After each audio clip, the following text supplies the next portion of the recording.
Alright, what is good, ladies and gentlemen? It is the Mass Reviewer back again with another review, and tonight we are doing a review for Hotel Transylvania Transformania. This is the fourth and currently the final installment in the Hotel Transylvania franchise, and it is not a rewatch for me. It is a first-time watch. I never ended up getting around to watching this film, so this was the first time that I watched the film. And yeah, let us just get into it, starting off with the plot slash adventure.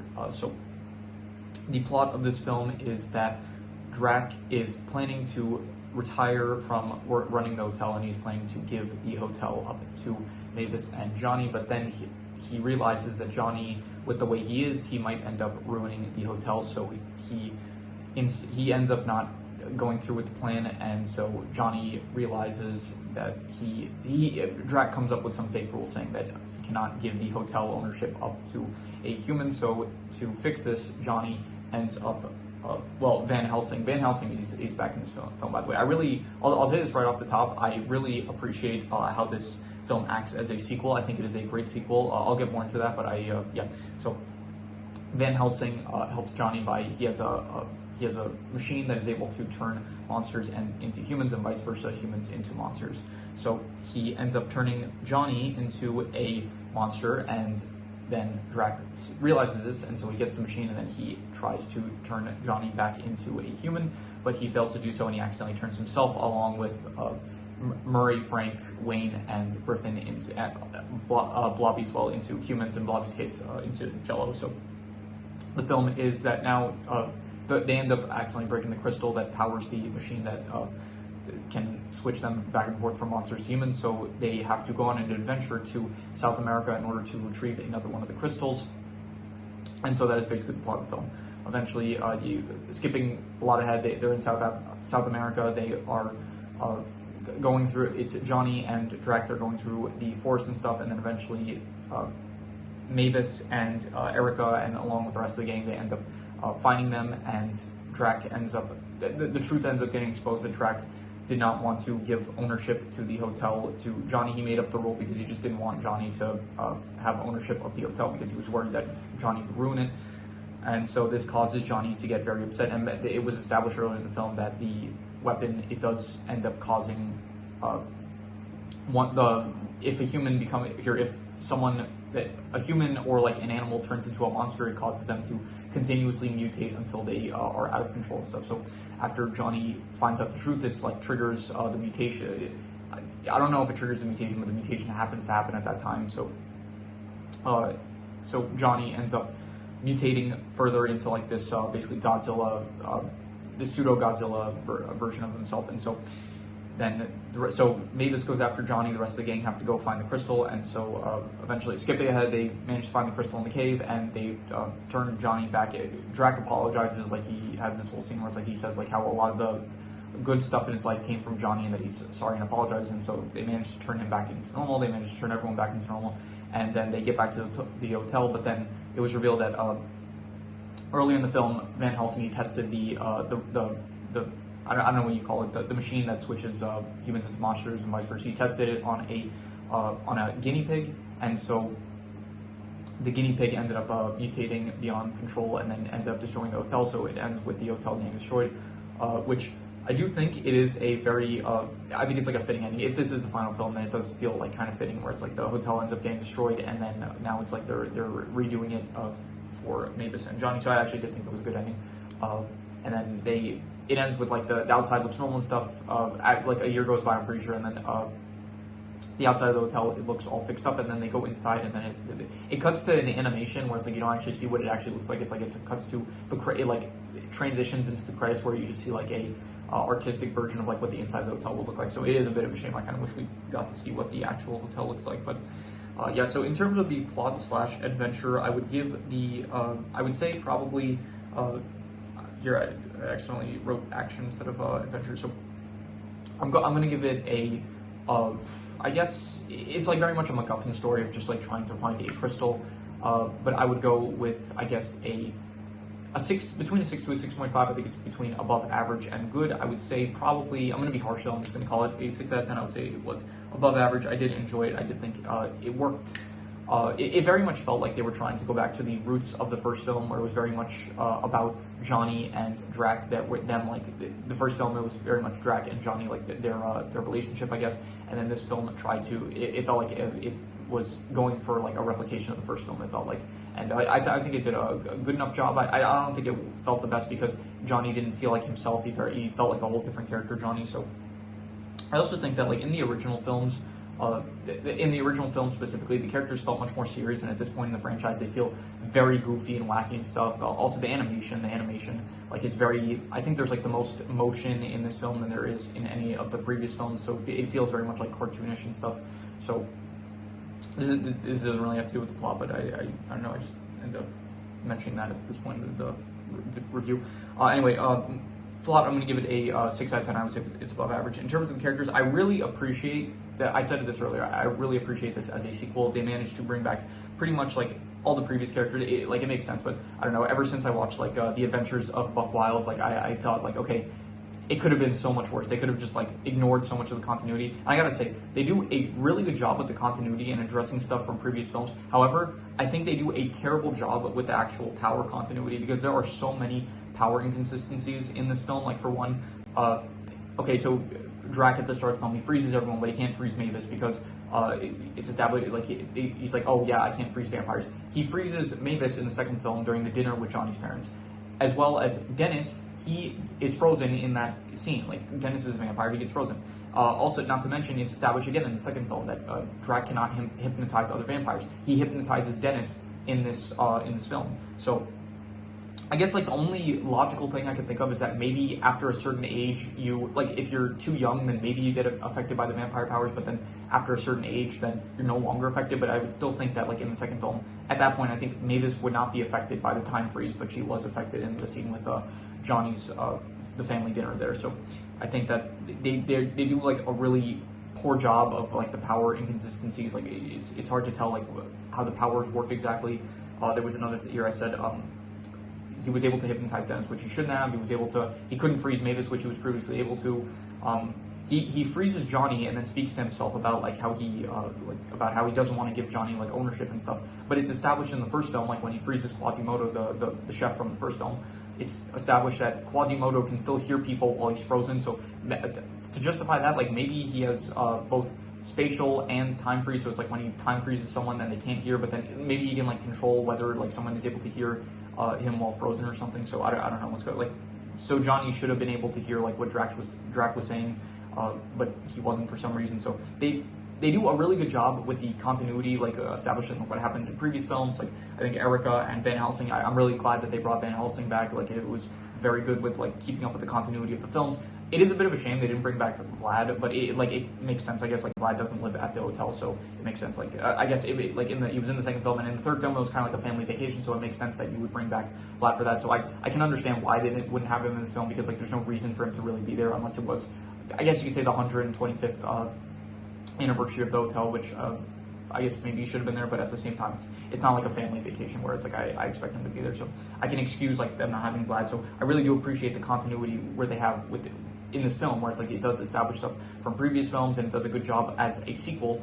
Besides the like all the power stuff, like the power stuff feels very inconsistent and not in line with what we've seen up to this point in the franchise. So yeah, this is supposed to be about the characters. So I think Mavis is great. I think Mavis, honestly, she is probably the most consistently best character in the franchise. I think Erica, I very much enjoyed her as well. I thought she was very good in this film. Great to see her once again. Van Helsing, also very fun to see. You do see like all the previous, like here Murray doesn't. I don't really like any of the monsters in their human forms really. Frank, Griffin, Murray, Blobby. Blobby's not really human. He just turns into Jello. Wayne, like all of them, they turn to human. I don't know. It's like I don't find any of the characters in their human forms like that interesting or anything. So Dennis is like not even in the film. So which is, I mean, I didn't really like him in the second film. I thought he was fine in the third film. In this film, it's like he's just not really in it. So I guess. I just don't like the fact that like he is affected by vampire abilities, where it's like they're picking and choosing how they want the powers to work, which I don't appreciate. So anyway, besides that, you do see more of Eunice and Wanda, and yeah, they're in this. They're still good, I guess. Anyone else that I forgot to mention? I feel like I'm missing someone. Yeah, Drac. So Drac and Johnny, they are the stars of this. I do think that Johnny feels like I did look back and watch some scenes from the first film. He feels like a pretty serious, like very chill character in the first film. But then when you get to this point in the franchise, it's like he feels like overly like a overstimulated child. Like he feels very hyperactive constantly. Especially like when he finds out the news about him, like he's gonna like inherit the hotel. It's like he gets like very crazy and stuff. So.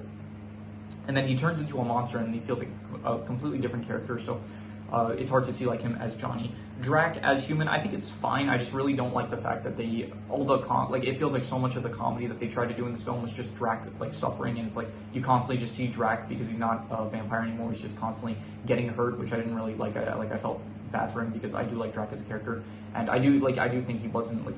He did make like mistakes. Yes, he's like not a morally great character, but I do think that it's good for like a character to have flaws, and these are flaws that by the end of the film he like reconciles with these flaws and stuff. So anyway, so the characters, I will say I'm gonna give them I'll go with a 6.5. I think that they were good. I think probably just what's bringing it down is like the side cast. I don't think the side cast is good. Like some of the side cast is good, like Erica and Mavis and stuff. And I think Johnny and Drac, they're still like good lead characters. I guess Johnny less so, but I still think that Drac was good. He's not voiced by Adam Sandler in this film. Drac is voiced by Brian Hall. And at the start, like I kind of noticed it, but as the film went on, like I didn't really notice too much of a difference. Like the voices are relatively similar. I think some of the other characters are voiced by different characters. Like I think here David Spade still voices Griffin. I'm pretty sure Frank was voiced by someone other than Kevin James, but I'm not sure about that. I think Murray may have also been voiced by someone else, and possibly Wayne is still voiced by Steve Buscemi. So they did have some character voice recastings, but I don't think anything like really brought down the film. Any of the recastings, I think most of it like worked fine. So. Yeah, so 6.5 for the characters. In terms of the settings, I don't think it's as good as the last film. I think the last film had very good settings, and the main settings here are the ones in like you do see some in South America, which does look nice. And the hotel, the hotel is still fine. Like I don't know. I like the hotel in the first film, and then the second film you barely see the hotel. The third film you also barely see the hotel, and in this film you also don't really see too much of the hotel. So really, you only have like the hotel as a focus in the first film, and that is it. So. But yeah, I think the South America, it was a nice setting. It did look like it was the brightest setting I think we got so far, because even in the third film, like with the cruise and stuff, it was still very like a lot of it took place at night. So it did seem because Drac is human and he can be like during the daytime now. It was nice that we actually got to see some like very bright areas and stuff. So I would give these settings. I'll go with like between a 5.5 to a 6, and I will be generous and I'll give it a 6. I'll say that the settings were above average. I'd say I did think that they worked. So yeah. In terms of the art style, I think it was fine. Probably like I mentioned, I talked about a bit more about the art style in the last review I did for the third film. But I think looking back at the first film, it does feel even if it is like not a first attempt, but it feels like it's the first film in the franchise, so they're still like finding a footing with the art style. But there's like a certain charm to that, where at this point, as the films go on, it feels kind of more simple and plain. It's like playing it safe with the art style, so it doesn't feel that special or anything. So I'll give the art style I'll go with like I'm thinking between like a 5.5 to a 6, and I think I'm gonna go with I'll give it a 6. I'll say it's like above average. It's still fine. Like it's not bad to look at or anything. It's just I do kind of miss the first film's art style. I think it was good. Like in that film, it felt like more unique, I guess, because it was if it's I said this was Ice Age as well. Like if it's the first film of the franchise, it's like them trying out an art style, and it's like it doesn't look the cleanest, but it still has like a certain uniqueness to it when it doesn't feel the most polished and stuff. So anyway, the comedy, I didn't really like the comedy too much in this film. I think there were some good lines here and there. I thought that there were like here and there a few good like line deliveries and stuff. So I'm not gonna call it bad, but I did think that a lot of the comedy did stem from just Drac in pain and suffering and like getting hurt now that he's human, and he's able to take a lot more damage and stuff. So I didn't really like that too much, because it's just not really the funniest thing watching Drac be in pain. So I'll give the comedy I'm not gonna call it bad though. I'll call it like a 5. I guess it's not good or bad. So there were a few good like moments here and there, like I don't know, when Van Helsing was like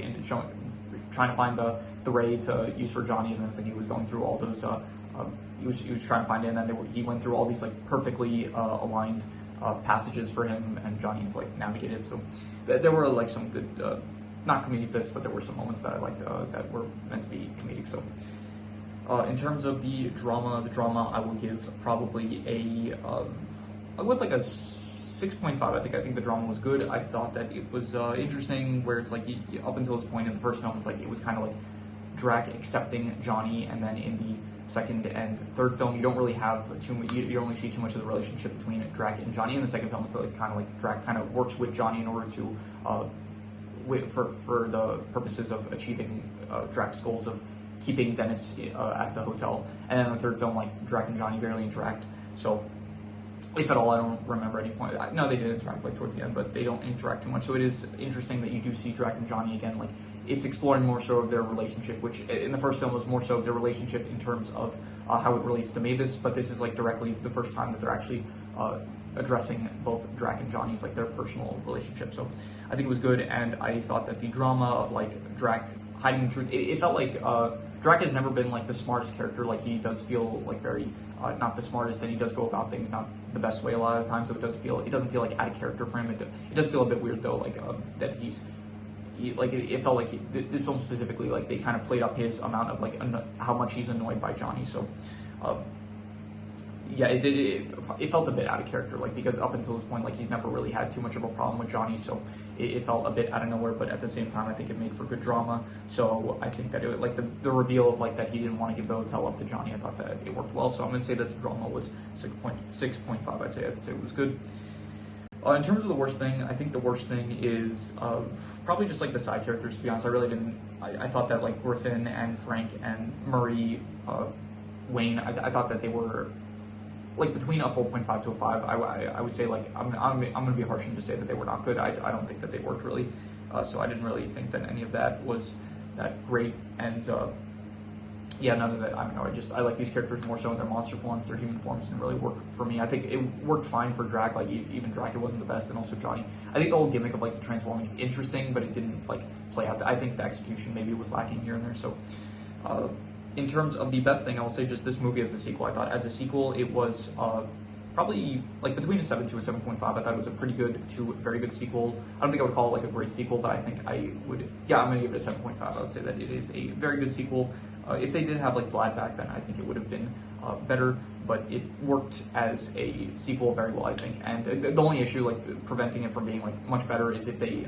Once again, I do wish that they had kept the power continuity. Like, I wish that they would go by the rules that they established. Like, either make it so that vampires are affected by these abilities, or make it so that they're not affected. So, like, establish, like, if someone is frozen, like, can they hear you or not? Like, there are very much just a lot of inconsistencies with the power, which I do not appreciate. I kind of wish that they had more strict rules with the power. That I think it would have been better. So yeah, those two things. Like, I wish Vlad was in this once again, but it's fine. Like, I understand why he wasn't in this.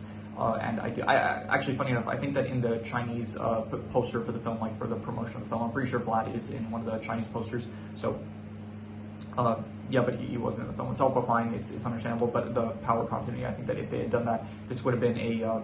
I think it's like a very good sequel, but I think that it could have been a better sequel if they had just fixed the power continuity, I guess. So yeah, any extra notes I have? Let's see here. Anything that I didn't already mention. I mentioned the different VAs. I mentioned that I like Van Helsing's back. I mentioned all the power inconsistencies. I thought that the time freeze that Drac did at the very start of the film, where it's like he freezes the entire party, I thought that it was, up until this point, he's only like done the hand wave, but at the start, he like put his hands together and it's like he froze the entire room. I thought that was probably one of the coolest like uses of a power up until this point in the franchise. So I thought that was very cool. They do introduce a new power, which is super hearing, which yeah, once again, just displaying how OP Drac is. Like, it was mostly Mavis using it, but I'm assuming Drac also has the ability. So yeah, very cool that they have super hearing. What else? I mentioned that the animation looks a bit different. So let's see here. Anything else? They brought back the Gremlin airline. Like, once again, just very good sequel, that they're still taking stuff from the previous movies and incorporating them. I thought that it was good. Anything else? Let's see here. I wrote. Yeah, okay, I think that is everything. I already mentioned everything that I wrote down, so I'm going to do the calculations. So, King Crimson. All right, so it ends up coming out to exactly a 6 out of 10, which would be above average, and I think I would probably give that, I think that's fair. I think I would say that this is an above average film. I would say it is a 6 out of 10. I don't know really where it would compare to the other movies, so probably the next video I do is going to be the movie ranking, so that will be fun to do. But yeah, I think I would give this a 6 out of 10. I thought it was above average. I don't think it was good, but I think it was above average. It has some issues, but it does a lot of stuff well, so 6 out of 10 I would say. So yeah, that is pretty much all there is to it. So if you have any recommendations, any shows, movies, video game stories, anime, web series, anything that you want me to review, leave it in the comments and I will maybe possibly check it out. But with that said, that is pretty much all there is to it, so let's leave it at that.